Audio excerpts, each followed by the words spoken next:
துறவியாக இருக்கிறவன் முதல்ல தகுதியை எதை வளர்த்துக்கிட்டான்னா, எந்த ஊருக்கு வேணாலும் போக முடியும், எங்கே வேணாலும் நடக்க முடியும், எங்கே வேணாலும் படுக்க முடியும். அதுக்கு காரணம் வெறும் நம்பிக்கை கிடையாது, பலமான மனம். அந்த பலம் இருந்தால் தான் எந்த மரத்தடியில் வேணாலும் தூங்கலாம். புலி வந்து கடிச்சா செத்தா என்ன, அந்த மனம் பலப்பட்டுச்சுன்னா அதை பற்றி கவலை இல்லை. இந்த ஊரில் வந்து சோறு கிடைக்கலாம், கிடைக்காம போகலாம், தண்ணி கிடைக்கலாம், கிடைக்காம போகலாம். அந்த துறவிகள்லாம் அப்படி தான் இருந்தான். அப்போ அவனுக்கு வந்து பக்தி சிவன்லாம் இல்லை, முதல்ல பலம். தியானத்துக்கே என்ன சொல்கிறாங்க, அந்த மனம் பலப்படணும். மனம் பலப்பட்டால் தான் ஆன்மாவை தரிசிக்க முடியும், ஒளியை தரிசிக்க முடியும், ஜோதியை தரிசிக்க முடியும். நீங்கள் பண்ணுற தியானம் முதல்ல சரியா தவறா, உங்கள் குரு சரியா தவறான்னு எப்படி கண்டுபிடிக்க முடியும்? தடுமாறின மனதை வச்சுக்கிட்டு உங்கள் வீட்டில் இருக்கிறவங்களே சரியா தவறான்னு கண்டுபிடிக்க முடியல. வீட்டில் இருக்கிறவங்களோட நம்ம சரியா தவறான்னு கால்குலேட் பண்ணுறதில்ல, அட்ஜஸ்ட் பண்ணி தான் வாழ்கிறோம். நமக்காக ஒருத்தர் யாரும் வந்து சரியா தவறா இவங்க சரியானவங்க அப்படின்னு வந்து வெள்ளிக்கிழமை சொல்கிறாங்க, அதே ஞாயிற்றுக்கிழமை இவங்க சரியில்லைங்கிறாங்க. இப்படி ஒரு நாள் சொன்னால் பரவாயில்ல, வருடக்கணக்காக சொல்லிக்கிட்டே இருக்கிறாங்க. அப்போ நம்ம ஒருத்தரை சரியா தவறான்னு கண்டுபிடிக்கிறது அந்த மனம் பலமாக இருந்ததை கண்டுபிடிக்கும். அந்த மனம் பலமாக இல்லைன்னு வச்சுங்களேன், கண்டே பிடிக்க முடியும், ஒரு செயலை வந்து பண்ண முடியாது. நம்ம வந்து எதை பார்த்தாலும் டைவர்ட் ஆகிறதுக்கு வாய்ப்பு இருக்கு. நம்மளை வந்து ஒரு பரவசத்தில் யாராவது ஒருத்தர் ஆழ்த்திட்டு போயார். ஒரு இந்த உலகத்துக்குள்ளே நீங்கள் பயணிச்சுக்கிட்டே இருப்பீங்க. ஒரு நல்ல சிவனடியார்களை இப்போ கிடையாது, நான் சொல்கிறது 400 ஆண்டுகளுக்கு முன்னாடி சோழர்கள் ஆண்ட காலத்தில் வாழ்ந்தான் சிவனடியார்கள், உண்மையான சிவனடியார்கள். அவங்க எல்லாம் என்னன்னு கேட்டிங்கன்னா, சாலைகளில் பயணிச்சுக்கிட்டு இருப்பாங்க, நகரங்களில் பயணிப்பாங்க, கிராமங்களில் பயணிப்பாங்க. இப்போயோட மூட நம்பிக்கைகள் அதிகம். அங்கங்கே கூத்தாடுவாங்க, அங்கங்கே பில்லி சூனியாக இருக்கும், அங்கங்கே இந்த மேஜிக் வேலையெல்லாம் பிளாக் மேஜிக் எல்லாம் பண்ணுவாங்க. ஆனால் ஒருத்தன் என்ன பண்ணுவான்னா, எதுக்கும் அசைய மாட்டான். அவனுடைய பிரயாணம் ஒரு இடத்த நோக்கி போகணுன்னா அவன் பாட்டில் போவான், எந்த விஷயத்துக்குள்ளேயும் அடிக்ட் ஆக மாட்டான். இது ரொம்ப நல்லா இருக்குது, இந்த குரு மேஜிக்லாம் பண்ணுறாரு, இங்கேயே உட்காந்துக்கும் அப்படிலாம் பண்ண மாட்டான். அதுக்கு காரணம் அவன் பலப்பட்டதுனால தான். அந்த இறைவன், அந்த குரு என்ன பண்ணார்னா யாத்திரையை தொடங்கி வைப்பார். ஒரு யாத்திரையை தொடங்கி வைக்கிறதுக்கு பொருள் என்னன்னா, பலமாக இருந்தால் தான் யாத்திரை பண்ண முடியும். பலம் இல்லைன்னு வச்சுங்களேன், நீங்கள் வரும்போது 1000 சிந்தனைகளோடு ஓடிக்கிட்டே இருக்கும். இது சரியாக இருக்குமா, இது போனால் சரியாக இருக்குமா, போகிறதுனால என்ன இருக்கும், என்ன லைஃபு, என்ன விஷயம், லைஃபு என்னன்னே பல பேர் 25 வருஷமாக பேசிக்கிட்டே இருக்கிறாங்க. சில பேர் சாகிற வரைக்குமே பேசுகிறாங்க, இது என்ன லைஃப், இது என்ன வாழ்க்கை.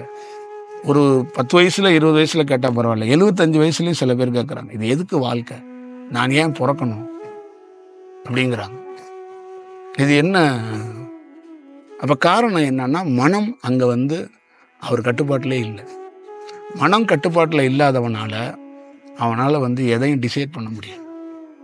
அவன் வந்து அங்கே எப்படி ஆயிடுறான்னா, அவன் எதுக்கும் எந்த சூழலுக்கு வேணாலும் எங்கிட்ட வேணாலும் போவான். இன்றைக்கி இங்கே நிற்பான், நாளைக்கு அங்கே நிற்பான், நாளைக்கு மறுநாள் அங்கிட்டு நிற்பான், ஒரு 2 நாள் வேணால் தாக்கு பிடிச்சி இங்கிட்டு நிற்பான், அப்படி தான் போவான். அப்போ அந்த காலகட்டத்துக்குள்ளே இருந்த நீங்கள் எல்லாரையும் கவனித்து பாருங்கள். துறவிகளாக பல கோயில்களுக்கு போய் படுத்திருப்பாங்க, அப்படியே போவாங்க, எங்கேயுமே டைவர்ட் ஆகிருக்க மாட்டாங்க. இதுதான் பெரிய சக்ஸஸ். ராமானுஜர்லாம் இருந்து அவளை தொந்தரவு பண்ணாங்க, அவளை அடித்தாங்க. ஆனால் அவன் வந்து ஸ்டாக்கு பிடிச்சி நின்னதுக்கு காரணம் பக்தி எல்லாம் கிடையாதுங்க. எல்லாரும் நினச்சிக்கிறாங்க பக்தி கடவுள் காப்பாற்றுவார், குரு காப்பாற்றுவார். மனம் பலப்பட்டாதான் நீ யோசிக்கிற தியானமோ கடவுளோ குருவோ அப்போ தான் அது வந்து புலப்படும், இல்லைன்னா புலப்படாது. இங்கே நிறைய பேர் வந்து மிஸ் ஆனதுக்கு மெயின் காரணமும், இன்னமும் தெளிவடையாமல் இருக்கிறதுக்கு காரணமும் அந்த மனம் தெளிவில்லை. அதனால தான் வந்து ஒரு சக்ஸஸ் பண்ண முடியலை, ஒரு சரியான இடத்துல ஒரு செயல் செய்ய முடியல. இந்தியாவில் எத்தனையோ துறவிகள் வந்து உருவாயிட்டாங்க, எத்தனையோ பேர் வாழ்ந்துட்டாங்க, எத்தனையோ பேர் பல புத்தகங்களை எழுதிட்டாங்க, பல செயல் செஞ்சுட்டாங்க. ஆனால் நம்ம ஆளுங்க என்ன பண்ணுறாங்கன்னா, அந்த லைன் பேட்டில் 90 நாள் 100 நாள் இல்லை ஒரு 10 வருஷம் 20 வருஷம் ஒரு குரு இருக்காருன்னா அவரோட ஃபாலோ பண்ணுறாங்க. அவர் நல்லது கெட்டதுக்கு போய் பிடிச்சிக்கிறாங்க. அவரோட அவங்க வீட்டு விசேஷத்துலேருந்து அவங்க கஷ்டத்துலேருந்து எல்லாத்தையும் அவர் பிடிச்சிக்கிறாங்க.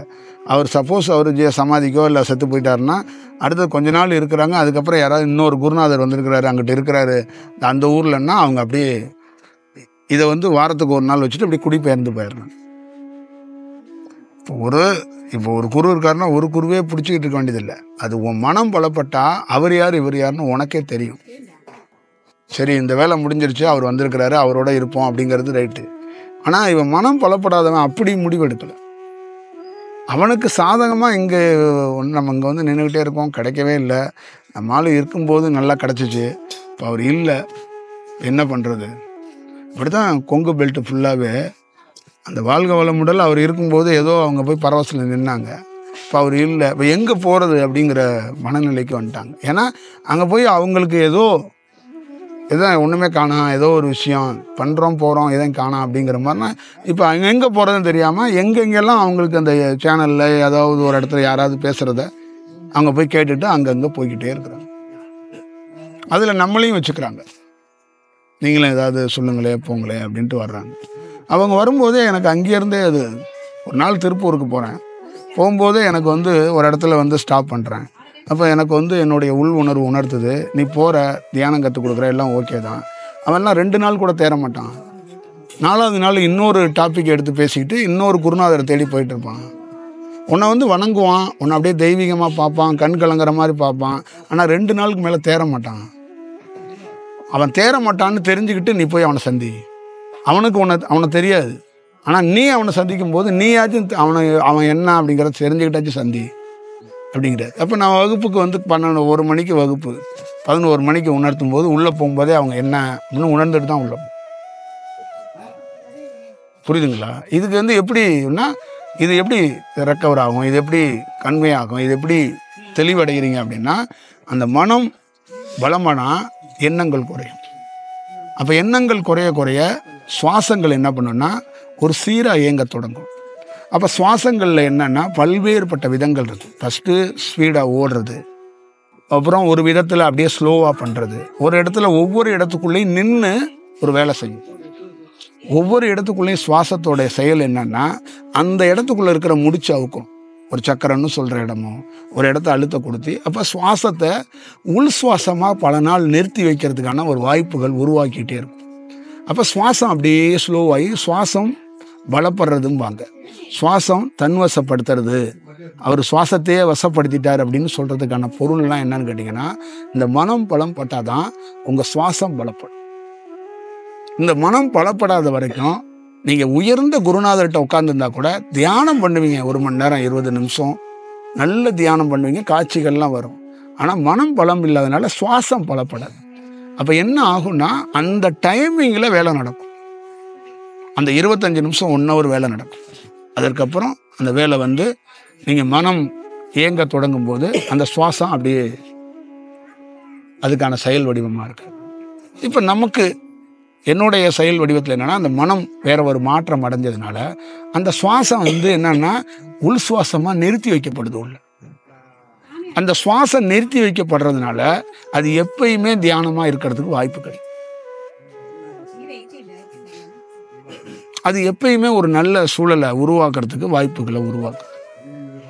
ஒரு சில மேகக்கூட்டங்கள் அடர்த்தியாக நகராது, சில மேகக்கூட்டங்கள் வந்து நகர்ந்து போகும். இதே மாதிரி தான் சுவாசம். சில நாள் வந்து இந்த நெற்றியில் சுழண்டுக்கிட்டு அங்கே தேங்கி நிற்கும். அந்த மாதிரி சூழலில் சில இடங்களில் அந்த மாதிரி ஒரு செய்யும்போது பல யோகிகள் என்ன பண்ணுவாங்கன்னா மௌனத்தில் ஆழ்ந்து அப்படியே இருப்பாங்க, ஒன்றுமே செய்ய மாட்டாங்க, எந்த சுவாசத்தை எதையெல்லாம் கவனிக்கலாம் மாட்டாங்க, அப்படியே ஆழ்ந்து போய் அப்படியே உட்காந்துருப்பாங்க. என்ன ஆழ்ந்து போய் உட்காந்துருப்பாங்க அப்படின்னா அந்த உள்ள பலப்பட்ட அந்த சுவாசம் வந்து தேங்கி ஒரு இடத்துல நின்றுச்சுல்ல, அது அப்படியே வாகித்து அங்கேயே தேங்கி நிற்கலாம், இல்லை கீழே இறங்கி வரலாம். அதுக்கு எந்த இடையூறும் இல்லாமல் அதை நம்ம கவனிக்கலாம். கவனிக்கிறதுக்கான வாய்ப்பை நமக்கு வந்து அதை காட்டி கொடுக்கும்.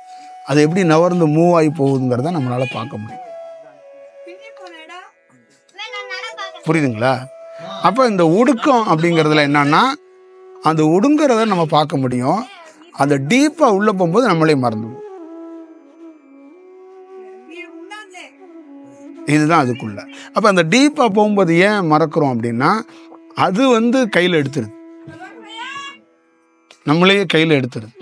அப்போ அது வந்து ஒடுக்கத்தில் என்ன ஆகும்னா வெளியில் சுவாசத்தை நிப்பாட்டிடும், வெளி சுவாசமே வராது. அப்போ உள்ளே இருக்கிற சுவாசத்தை வச்சு இந்த உடல் உயிரோடு இருக்கும். அப்போ உள்ளே இருக்கிற சுவாசம் ஒரு இடத்துல ஒடுங்கி வெளியில் ஒரு காற்றை கூட சுவாசிக்காது. அப்போ அது வந்து என்னன்னா அந்த உடலை உயிரோடு இருக்கிறதுக்கு தக்க வச்சுக்கும். அப்போ பல நாள் வந்து யோகானந்தர் இறந்த அந்த பாடி வந்து அப்படியே இருந்துச்சு, எதுவுமே ஆகலை அப்படின்னா அது இறப்பே கிடையாது. அது இந்த விஞ்ஞானிகளுக்கு புரிய மாட்டேது. அந்த சுவாசம் வந்து அப்படியே அப்படியே வந்து அடர்த்தியாக வந்து அப்படி நின்றும்.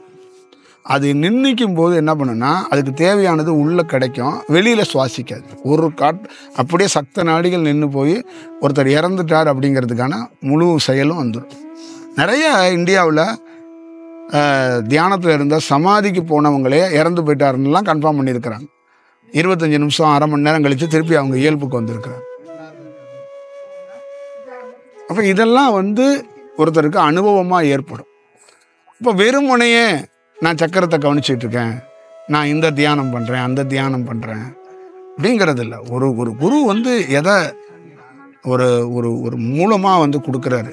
இப்போ நமக்கு வந்து மூலமாக எதை கொடுத்தாருன்னா, முதல்ல உடலை ஃபார்ம் பண்ணுறது, உடலை தயார் பண்ணுறது. உடலை தயார் பண்ணுறதுனா வெறும் சோத்து சைவம் சாப்பிட்றது இதை நான் சொல்லலை. உடல்னா பக்குவமாக உட்கார்றது, எந்த பொசிஷனில் வேணாலும் உட்கார்றது, எப்போ வேணாலும் எந்திரிக்கிறது, கால் சூற இல்லாமல், அந்த ரத்த பிடிப்பு இல்லாமல், உடலை முதல்ல ஒரு ஃபார்ம்னேஷனுக்கு கொண்டாடுறதுக்கு ஒரு குறைந்தபட்சம் ஒரு மனிதனுக்கு 6 மாதம் தேவைப்படும். தியானத்தில் உடலை உட்கார வைக்கிறதுக்கு 6 மாதம் தேவைப்படும். செட் பண்ணுறது இதுதான். அப்போ இந்த ஃபார்ம்னேஷனில் பழகி முடிச்சதுக்கப்புறம் அடுத்த கட்டமாக அவனுக்கு தியானத்துக்குள்ளே சுவாசத்துக்குள்ளே ஒவ்வொரு மாற்றமாக நிகழும். அப்போ அந்த நிகழ்வுகள் என்னன்னா, முதல்ல தியானத்தோட அடிப்படை என்னன்னா சக்திகளை வர வைக்கிறது இல்லை, இந்த எண்ணங்களை நிறுத்துறதுக்கு வாய்ப்புகளை உருவாக்கணும். அப்போ எண்ணங்களை நிறுத்துறதுக்கு மனம் பலப்பட்டாகணும். அப்போ மனம் நேரடியாக மனதில் போய் கவனத்தெல்லாம் வைக்கக்கூடாது. சுவாசத்தை நீங்கள் கவனிக்கிறதே, இங்கே சுவாசத்தை அப்படி ஒரு இடத்துல எதை கவனிச்சுட்டு உட்காந்துருந்தாலும் மனம் வந்து ஒடுங்கும். மனம் வந்து என்ன ஆகும்னா ஒரு ஆழ்நிலைக்கு அப்படியே போய் அது எண்ணம் குறையிறதுக்கு வாய்ப்புகளை உருவாக்கும். இதுக்கு கொஞ்சம் சில நாட்கள் தேவைப்படும். அப்போ அந்த எண்ணங்கள் இல்லாத ஒரு சூழல்கள் உருவாகின்ற போது, அந்த மனம் கொஞ்சம் குறைகின்ற போது அவன் தியானத்தில் ஒரு பிடி கிடைக்கும். அப்போ அவனுக்குள்ள வந்து என்னன்னா, எல்லா சீடர்களும் பார்த்தீங்கன்னா குருவை விட்டு நிறைய பேர் 500 ஆண்டுகளுக்கு முன்னாடி எல்லாம் அகலாமல் நின்னதுக்கு காரணம் மனம் பலப்பட்டுச்சு. அவங்களுக்கு தெரிஞ்சிருச்சு இவர் தான் நம்ம குரு, அதனால அப்படியே இருந்துருவோம். அவங்கெல்லாம் எந்த சூழல்லையும் அகல மாட்டாங்க. ஏன்னா அவங்களுக்கு என்ன ரீசன் நான் சொல்லிடுறேன். அவங்களுக்கு உள் உணர்வுல உணர்த்திக்கிட்டே இருக்கும். இந்த மனம் குறைஞ்சிருச்சுன்னா அந்த சுவாசம் என்ன பண்ணுன்னா உள் உணர்வை, அந்த உள்ள சொல்லுவாங்கல்ல அசிரி ரீதியாக பேசுறதுன்னு, அந்த அசிரி ரீதி எப்படி பேச வர்றதுக்கு தயாராகுது அப்படின்னா, அந்த அசிரி ரீதி வந்து இந்த சுவாசம் உள் சுவாசம் போய் ஒரு இடத்துல ஒடுங்கி ஒடுங்கி நிற்குது இல்லை, அதுதான் பேசுறதுக்கு வாய்ப்பை உருவாக்கி கொடுக்கும். இப்போ உங்களை அந்த சக்கரம், அந்த கீழே இருக்கிற நரம்பு, இது எல்லாத்துக்கும் மெயினாக வழி பண்ணுறது அந்த உள் சுவாசம் தான். போய் பல நாள் ஒரு இடத்துல நிற்கும். நல்லா நீங்கள் ஞாபகம் வச்சுக்கோங்க, நம்ம பகுதியில் அடர்த்தியான மேகமூட்டம் கருமேட்ட மூட்டை இருக்குல்ல, அந்த பகுதி மட்டும் மழை பொழிவு இருக்கும். அதே மாதிரி இந்த சுவாசம் போய் ஒரு இடத்துல போய் வாகித்து கொஞ்ச நாள் எடுக்கும். அப்போ அந்த பகுதிக்குள்ள ஒரு மாற்றத்தை நரம்பு மண்டலத்தில் ஏற்படுத்தும், ஒரு பெரிய மாற்றத்தை அது ஏற்படுத்தி கொடுக்கும். அப்போ அந்த பகுதியில் ஏற்படுத்தி கொடுக்கும்போது நீங்கள் ஆட்டோமேட்டிக்காக உங்களுக்கு தெரியாதது என்ன பண்ணுறீங்க தியானத்தில்னா, வரட்டு இருமோம்ல, அது மாதிரி வரட்டு தியானமாக ஒரு சக்கரத்தில் போய் கவனத்தை வச்சுக்கிட்டு அப்படியே அதை போய் அதை மோதி மோதி மோதி நான் திறக்கிறேன், நெற்றி போட்ட நான் திறக்கிறேன், இந்த சக்தியை போய் திறக்கிறேன், இப்படி தியானம் கிடையாது. எந்த முறைப்படி எந்த யோசியும் இப்படி ஒரு வாய்ப்புகளை உருவாக்க மாட்டாங்க.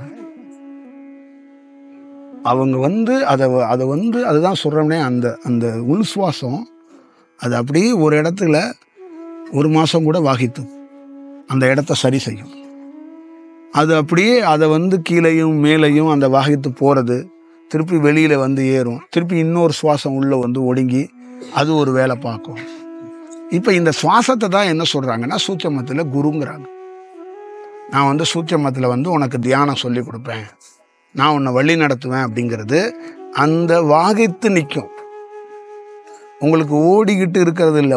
ஒரு குரு என்பது என்னன்னா, அப்படியே உள்ளே வந்து அந்த சுவாசம் இங்கெல்லாம் ஒரு பெரிய அழுத்தம் இருக்குன்னா அங்கே ஒரு காற்று தேங்கி நிற்குதுன்னு அர்த்தம். அதுதான் குரு. நம்ம எந்த குருவெல்லாம் நினைக்கிறோமோ அவங்கெல்லாம் அந்த காற்றா உள்ள வந்து ஒரு இடத்துக்குள்ள 2 நாளோ 1 நாளோ 1 மணி நேரமோ 25 நிமிஷமோ வாகித்து நிற்பாங்க. அப்ப பெரிய உதவிகளை செஞ்சு கொடுப்பாங்க. ஒரு மனிதன் ஒரு இடத்துல பயத்தை விட்டுட்டு சமாதிக்கோ அந்த தியானத்துல பெருசா முன்னேறதுக்கு காரணம் என்னன்னா, அவர் ரோல் கம்மியா இருக்கும். அந்த குரு வந்து ரோல் வந்து அதிகமா எடுத்துக்கும். அதுதான் அது உள்ள விஷயம். அப்ப அவர் எப்படி இருப்பாருன்னு நீங்க கண்டுபிடிக்கணும்னா, அவர் வந்து அடர்த்தியான சுவாசமா இருப்பார். அதை நீங்க எப்படி உணரணும்னா, இந்த இடத்துக்குள்ளே எனக்கு ரொம்ப அழுத்தமாவே இருக்கு, இதயத்திலே எனக்கு அழுத்தமாவே இருக்கு, பிடரியிலே எனக்கு அழுத்தமாவே இருக்குன்னா, அப்போ ஒரு காற்று வந்து அங்கே தேங்கி நிற்கிது. அது ஒருத்தர் யாரோ ஒரு விஷயத்துக்குள்ள வந்து ஒரு ப்ராசஸ். அது அப்படியே என்னன்னா, அப்படியே ஒரு சுழற்சியில் அப்படியே தலைப்பகுதியில் மேலே போயிட்டு அப்படியே மேலே இருந்து அப்படியே இருந்துட்டு ஒரு இடத்துல அப்படியே நிற்கும். அப்புறம் திருப்பி அப்படியே இறங்கி அப்படியே கீழே வரும். அதை தான் நாகமாக அவங்க ஒப்பிடுறாங்க. இதுமாதிரி மேகக்கூட்டங்கள் மாதிரியே இருக்கும், ஆனால் ரொம்ப ஸ்லோவாக இருக்கும். ஆரம்ப நிலையில் இருக்கிற தியானத்துலலாம் இதை உணர முடியாது. இதுக்கெல்லாம் வருடங்கள் ஆகும். நான் சொல்றதெல்லாம் மேம்பட்ட நிலைக்கு ஒருத்தர் மாறுறது. இதுதான் இதுக்குள்ள இருக்கிற பெரும் ரகசியம். இப்போ இந்த மாதிரி பொசிஷனுக்குள்ள ஒருத்தனுக்கு தியானம் கிடைக்குதுன்னா, அது என்ன சக்தி வந்தாலும் அவன் உடல் கெடாது. அவன் உடல் வந்து பயப்படாம வந்துடுவான். பெரிய பெரிய ஆளுங்கள்லாம் உடல் வந்து ஸ்ட்ராங்காக நின்னாங்க அப்படின்னா அதுக்கு காரணம் இந்த மாதிரி விஷயம். அங்கே தவறு நிகழ்கிறதுக்கு வாய்ப்புகள் குறைக்கப்படுது. அப்புறம் ஆசைகள் குறைக்கப்படுது. அப்புறம் நான் யோகி ஆகணும் சித்தர் ஆகணுங்கிற அந்த எண்ணத்துலேருந்து அவன் விடுபடுறான். அவனுக்குள்ள அந்த உள்ள நடக்கிற ப்ராசஸே அவனுக்கு ஆனந்தமாக இருக்கும். அவன் அந்த ஆனந்தத்தை விட்டு வர முடியாது. அப்போ அவனுக்கு எங்கேருந்து ஆசை வந்துட போகுது? ஆனந்தம் இல்லாதவனுக்கு தான் ஆசை வந்து நின்றும். ஆசையாக இருக்கிறவனுக்கு போய் அது வர்றதுக்கான அந்த அந்த நிலையில் ஆனந்தமாக இருக்கிறவனுக்கு ஆசை வராது. இந்த மாதிரி தான் பெரிய பெரிய குருமார்கள் வந்து இந்த தியானத்தை வந்து போதிச்சு கொடுப்பாங்க. அதனால தான் காடுகள் மலைகளை தேர்ந்தெடுக்கிறது எதுக்குன்னா, அந்த சுவாசம் வந்து அடர்த்தியான சுவாசம் சொல்கிறேன்ல, அது 4 நாள் நிற்கும், 5 நாள் நிற்கும், அப்படியே கீழே இறங்கி வரும், மேலே இறங்கி வரும், அதோடையே ட்ராவல் பண்ணுறது. புரியுதுங்களா? இப்போ ஒரு மேகம் போயிட்டே இருக்குன்னா மேகத்தோடய நீங்கள் நடந்து பாருங்களேன், உங்கள் கூட வர மாதிரி இருக்கும். அந்த மாதிரி எல்லாம் அவங்க அதை ஒரு உணர்ந்து ஒரு ஃபீல் பண்ணியிருக்கிறாங்க. அப்போ அந்த வேலை நடக்கிற டயத்தில் இந்த உடலை வச்சுக்கிட்டு வேறு எந்த வேலையும் செஞ்சிடக்கூடாது. அப்போ வேறு வேலை செஞ்சுருவாங்க, பேசிடுவாங்க, யாராவது வந்து டிஸ்டர்ப் பண்ணிடுவாங்க, வேறு ஏதாவது உணவு எடுத்துருவோங்கிறதுக்காக தான் ஒரு குகையிலே உட்கார வச்சு ஒரு குருநாதர் காற்று வடிவமாக ஒரு ஈயா கூட இருந்துட்டு பாதுகாத்துக்கிட்டே இருப்பார். இதுதான் அதுக்குள்ளே இருக்கிற மெயினான ரீசன். அப்போ பெரும் தியானத்தில் சாதித்த எல்லாருமே காடுமலைகளில் இருந்து தான் சாதிச்சாங்க. ரோடுகளில் இருந்து சாதித்தவங்கெல்லாம் இந்த அவங்களுடைய முன்ஜென்மத்தோட தொடர்பும் பெரிய பெரிய யோகிகளுடைய வழிகாட்டுது. பெரிய ரிஷிகள்னு சொல்லக்கூடியவங்க இருக்கிறாங்க, சக்த ரிஷிகள்லாம் இருக்கிறாங்கல்ல, அவங்க உள்ளே போய் அவருக்கு வந்து அவர் ரோட்டில் தான் படுத்து கிடப்பார், ஆனால் அவருக்குள்ளே ஒரு வேலை நடந்துக்கிட்டே இருக்கும். இப்போ பல நாள் யோகிராம் சரத்குமார்லாம் திருவண்ணாமலையில் ரோட்டில் படுத்து கிடக்கு. இப்போ அவருக்குள்ளெல்லாம் அது வருடக்கணக்காக நடந்திருக்கு. ஒரு தியானங்கிறது பப்பா ராமதாஸ் கொடுத்துட்டாரு ஒரு மந்திரத்தை, சித்தி ஆயிடுச்சு. அப்படியே உடனே ஞானமாகி கையை தூக்கிட்டுலாம் அலைய முடியாது. அதுக்கப்புறம் பல ஆண்டுகள் அந்த சித்தி ஆனது இருக்குல்ல, அதை முழுமை பெறணும்னா அதுக்கு பெரிய வேலை நடக்கும். அதுக்கு ஒரு பெரிய ப்ராசஸ் இருக்கு. அப்போ அவங்க காடுகள் அந்த இந்த இந்த ரோட்டில் எல்லாம் படுத்து கிடப்பாங்க. நைட்டில் வந்து எங்கிட்ட தனியாக உட்காந்துருப்பாங்க, அவங்க ஏதாவது இருட்டுக்குள்ளே உட்காந்துருப்பாங்க. அப்போ எல்லாம் அந்த வேலைகள்லாம் நடந்துட்டு இருக்கும். அப்போ அந்த சுவாசம் வந்து ஒரு இடத்துல அப்படியே மேல் நோங்கி வேறு மாதிரி நிற்கும்போது அதை வச்சு தான் அவங்களுடைய ரியாக்ஷன், பேச்சு எல்லாமே இருக்கும். அந்த ஆக்ரோஷெல்லாம் எங்கே வருது? அமாவாசை போன்ற பௌர்ணமி போன்ற நாட்கள்லாம் ஒரு ஒரு ஞானவான் வந்து ஆக்ரோஷப்படுவார்னா இடுப்புலேருந்து வந்து அந்த பிடரிகிட்ட வந்து நின்றும். ஒரு நாகம் மாதிரி தான், ஆனால் நாகம் கிடையாது, அது நரம்போட தன்மை, சுவாசம்தான். நீங்கள் வந்து சுவாசம்தான், அது காற்று தான். அந்த காற்று வந்து ரொம்ப அடர்த்தியான காற்று. அது வந்து நிற்கும்போது இங்கே இருக்கிற அத்தனை நரம்பு மண்டலங்களும் ஒரு ஆக்ரோஷமாக அப்படி நிற்கிற மாதிரி ஒரு சூழலை உருவாக்கும். அப்போ அவர் வந்து தன்னை அறியாமல் கோவப்படுறதோ ஒரு வேற மாதிரி ஒரு ஒரு சூழலில் இருப்பார். அப்போ அந்த இடம் வந்து ஒரு ஒரு ஒரு குறிப்பிட்ட நேரங்களுக்கு இருக்கும், அந்த அமாவாசை காலகட்டத்தில். அதுக்கப்புறம் அந்த சுவாசம் இருக்குல்ல, அது ஒரு இடத்துல ஒடுங்கும், இல்லைன்னா கீழே இறங்கி வரும். அப்போ அவர் இயல்பு நிலைக்கு வருவார்.